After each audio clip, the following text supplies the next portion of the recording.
कमल कयूम यहाँ पर हैं। हम जहाँ बात कर रहे हैं हिम्मत की, हौसले की, तो ये बहुत बड़ी एग्जाम्पल है। कमल कयूम की पहली शादी नाकाम हुई, उनके शौहर ने उन्हें तलाक दे दी थी।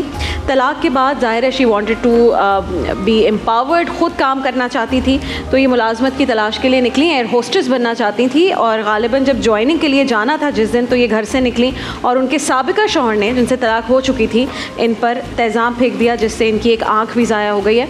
लेकिन माशाल्लाह हिम्मत नहीं हारी कमल ने, और अब जॉब भी कर रही हैं और आर्टिस्टिक मिलेनियम में मुलाजमत कर रही हैं। अस्सलाम वालेकुम कमल। वालेकुम अस्सलाम। कमल देखो, आज हम अवेयरनेस तो कर रहे हैं, और जैसे मुसरत आप हमेशा आती हैं, अवेयरनेस देती हैं ख़वातीन को, मैं चाहती हूँ आप भी अपनी ये हिम्मत की कहानी हमें सुनाओ कि आप जिस हिम्मत से अभी काम कर रही हो, ज़ाहिर है उस वक्त एक अलग आपकी कैफियत होगी, और अब कमल कहती होगी कि नहीं, आई एम कॉन्फिडेंट, अल्हम्दुलिल्लाह जो हुआ इसमें कुछ ना कुछ मसलहत होगी और अब मेरे लिए अजर बहुत ज़्यादा है। लेकिन आप इस दुनिया में भी अच्छे से ज़िंदगी गुजारी हो, तो अपनी हिम्मत की कहानी बताओ मुझे। अगर मैं अपनी कहानी बताऊं तो मेरी कहानी में तकलीफ़ भी है लेकिन हिम्मत भी है। अल्लाह का शुक्र है कि मैंने कभी हिम्मत नहीं हारी, क्योंकि मेरे साथ मेरे बच्चों का साथ था और मैं चाहती थी कि उनको एक अच्छा इंसान बनाऊं, तालीम तरबियत दूं, और अल्हम्दुलिल्लाह मैं उसमें कामयाब भी रही। ऐसा नहीं कि मैं हमेशा हिम्मत वाली ही रही, कभी कभी मेरी हिम्मत पस्त भी हो गई, लेकिन कुछ अच्छे लोगों का साथ था और मेरी फैमिली थी, मेरे बच्चे थे, वो सपोर्ट बने।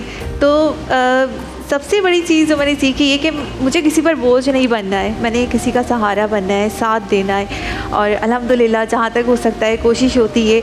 अब जैसे हमारे स्माइल अगेन में बहुत सारी लड़कियाँ हैं, हम लोग जब साथ होते हैं तो एक कम्युनिटी की तरह, हम लोग एक फैमिली की तरह है, एक दूसरे का सहारा बनते हैं, एक दूसरे का सहारा बनते हैं, एक दूसरे को देखकर हमें सपोर्ट मिलती है। हम लोग जब बातें होती हैं हमारी ज़रा अलग ही लेवल की होती हैं। हम लोग ये बातें नहीं करते हैं कि आपने कौन से ब्रांड का ड्रेस पहना, हम ये कहते हैं आपने नाक कहाँ से बनवाई, आँख कहाँ से बनवाई।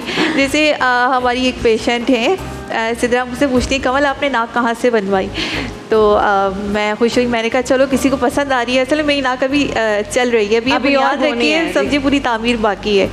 तो मैंने कहा फ़लाँ डॉक्टर ने बनाई, तो कहती बहुत बुरी बनी है मैं वहाँ से नहीं बनवाऊँगी, मैं उनसे बनवाऊँगी। तो हमारे पास चॉइस भी होती है, तो इस तरह की होती है। और अल्लाह का शुक्र है कि हमें जो साथ मिला है इस NGO का, मैं कहती हूँ कि काश 1% भी हम कुछ कर पाएँ। इस NGO ने हमारे लिए बहुत कुछ किया है, ना सिर्फ इलाज बल्कि हमें हमारे पाँव पर खड़ा किया, इतना कॉन्फिडेंट दिया। आज शुक्र है अल्लाह का कि एक बेहतर और अच्छी ज़िंदगी गुजार रही हूँ। माशाल्लाह, क्या बात है, ज़बरदस्त।